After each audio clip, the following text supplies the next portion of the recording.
Ava Rachamim Chesed V'Shalom Ava Rachamim Chesed V'Shalom Ava Rachamim Chesed V'Shalom Ava Rachamim Chesed V'Shalom Ava V'Rachamim Chesed V'Shalom Ava V'Rachamim Chesed V'Shalom, love and compassion, kindness and peace, love and compassion, kindness and peace, Ava, Berachamim, Chesed, V'Shalom, love and compassion, kindness and peace, love and compassion, kindness and peace. Okay, Tov, good morning. It's great to be with you. It is a crispy day outside, cold. I said to Ellis this morning, Ellie, you need to wear a jacket today. And he looked at me and he goes, not yet a jacket. And I said, well, maybe it won't be for every day, but for today you need a jacket. He doesn't need one. Okay. He opens the front door and he turns around and he said, I guess I need a jacket today. So it's a little cold out, but it's beautiful. The sun is shining. The leaves are all over my front lawn. I wish the landscapers would come, but in their defense, they said, look up at the tree. You see the leaves are still falling. What are going to come more than once? Of course not. Then you got to pay more than once. So we're seeing all of the leaves. They're falling one by one or clumps by clumps. The color of the world. Before it will be barren, and before it will be gray, and before it will be cold, and we'll complain some more. So we stop in this moment to find a place of reflection, to look around and see that some people's grass is still green, that the beautiful autumn colored leaves are some on the trees and some on the ground, and how when the wind comes they roll and tumble. And as much as they cause disruption to the cleanliness maybe of your lawn, or your animals want to dig in them, or whatever it is, there's beauty in that which is, and then it falls. It's like the same ebb and flow of life. It's like the seasons come and they go. And yes, global warming is making the seasons a little bit different than perhaps they looked in years past. We don't usually have 78 degrees in November. But here we are at 36 degrees, and that's much more true of what the weather should be. But as people and as Jews, we're complainers. This is what it is. We didn't have something to complain about. Where would we be? I saw yesterday a picture on social media that had two windows, like two tellers. And one said complaints and one said gratitude. And there were two tellers sitting in their little boxed windows. And the line for complaints was out the door. And there was nobody on the gratitude line. And I said, this is like what life is, even when we are people of gratitude, even when we feel ourselves that we are, hey, wait a second. I think I'm pretty grateful.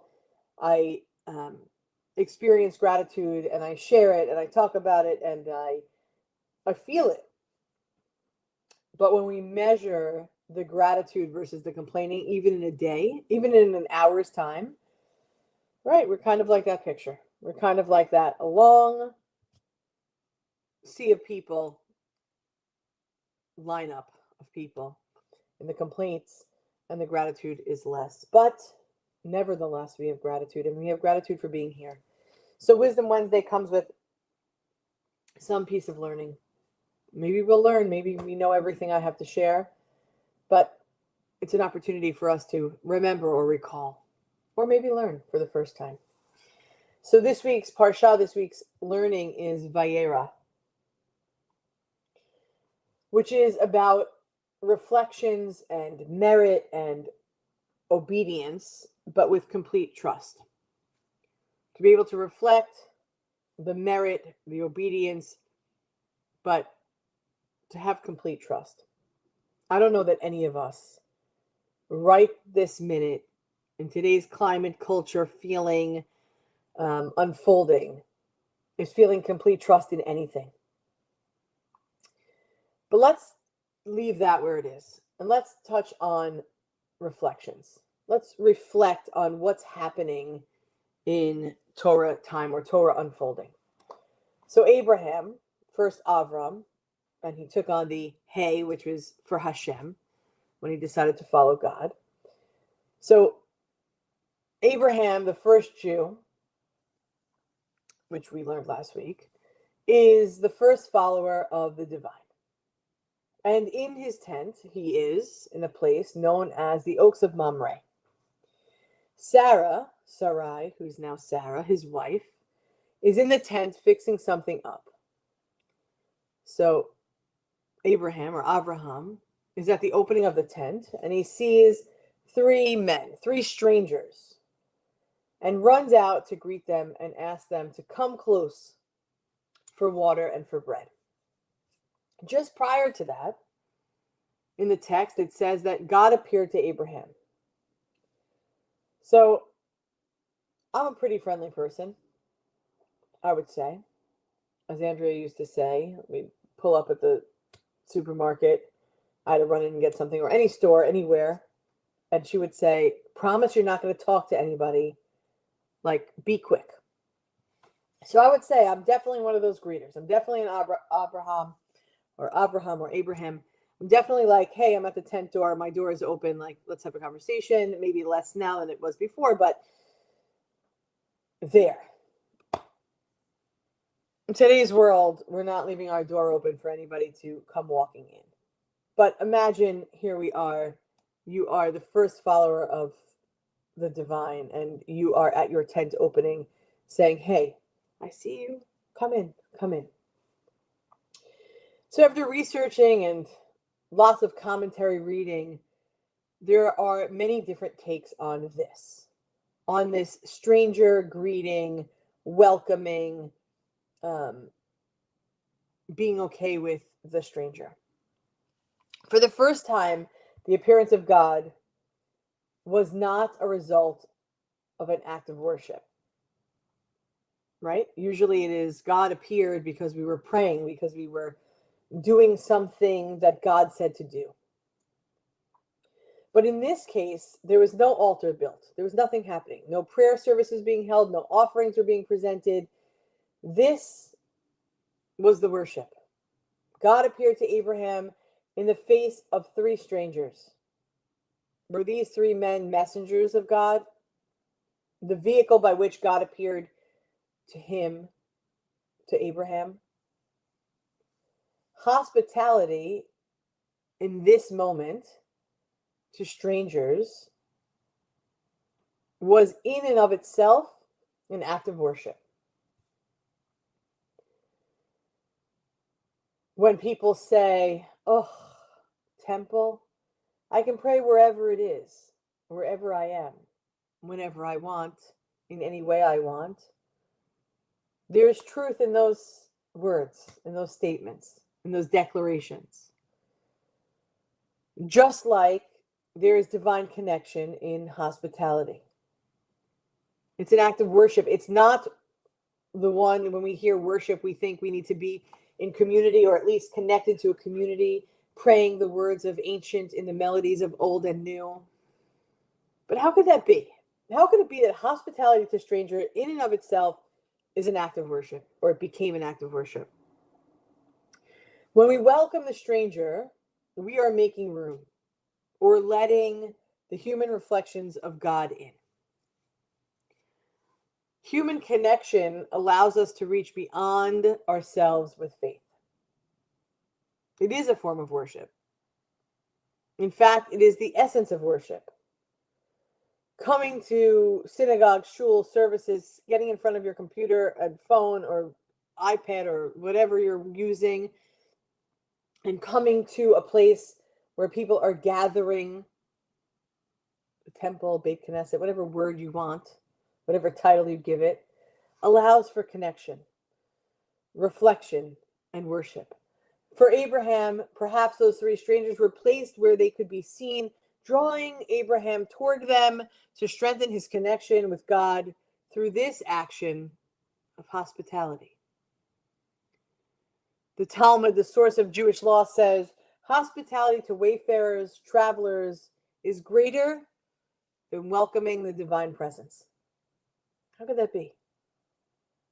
Isn't God's source?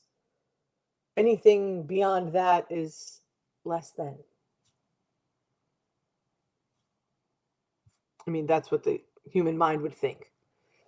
Welcoming God's pureness is easier. So greater effort is placed on recognizing the divine spark in another as its light has already refracted through the lens of humanity. So greeting God would be easier because God is God, but being able to put yourself in a vulnerable position to see God in another is harder work. Therefore, it's more. I was going to say better. Therefore, it's more. The light, the spark is the same, but it's harder to recognize in someone that is foreign or unknown to us. Kind of like trying to remember that sunlight and moonlight are actually the same. I'll leave you with that for today. Sunlight and moonlight are actually the same. As we look at the moon, it's not easy to remember that we're seeing the sun's light, like the light that's blinding me right now, off the moon's face. As we look at a human being, it may not always be easy to remember that that person contains, holds a spark of divinity, a spark of God, in which we and they were both created. This idea of hachnasat orchim, welcoming the guests, hospitality. Welcoming a guest, a stranger, is fundamental to Judaism. It needs to be at the core of who we are. I'm not going to talk about migrants and borders and things, though I have a lot to say about welcoming them. But I'm going to remind you of this. In Pirkei Avot, ethics of our fathers, but better said, ethics of our parents, because we know that not only the fathers have what to say, but so do the mothers, so do the parents, regardless of sex and gender. Compiled ethical teachings. And in chapter 1, verse 5, we learn, let your house be wide open. Treat the poor, the stranger, the needy as members of your own family. In these difficult moments, dear friends, how can we see the sparks of the divine within all people, even in the most difficult of circumstances? I don't know. To me, it seems impossible. But this is why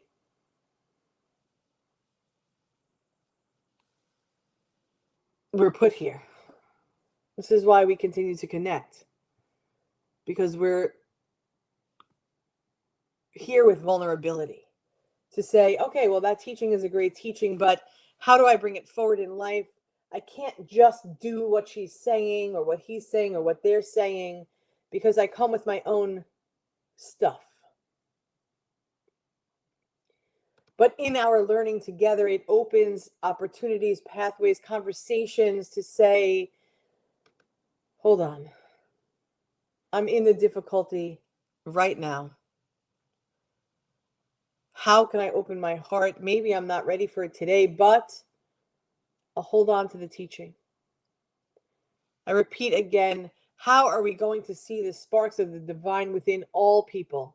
That's not to say the ones I choose, not all, within all, even in the most difficult of circumstances. How can we see one positive spark in every villain that's out there? Sometimes the only thing we can see is that we know that they were created by the divine, regardless of all the other stuff that we don't want to see. So let us take this teaching. Let the prisms of the divine spark shine from within you as we shine on to one another. Seeing the good, welcoming the stranger, softening your heart. Not tolerance, but acceptance. A tough teaching today. A tough teaching for us to work on as we carry it into Shabbat. But I know who we are. We are the people of hard work because we can do hard things. We are one human family, one heart of abundant love. We love you. And we can't wait to continue this connection far into the future. Rabbi Jay will see you here tomorrow morning. I won't be here. Hazel has a doctor's appointment follow-up. And you know, if you can't get in at 9 o'clock, then you'll be sitting there all day.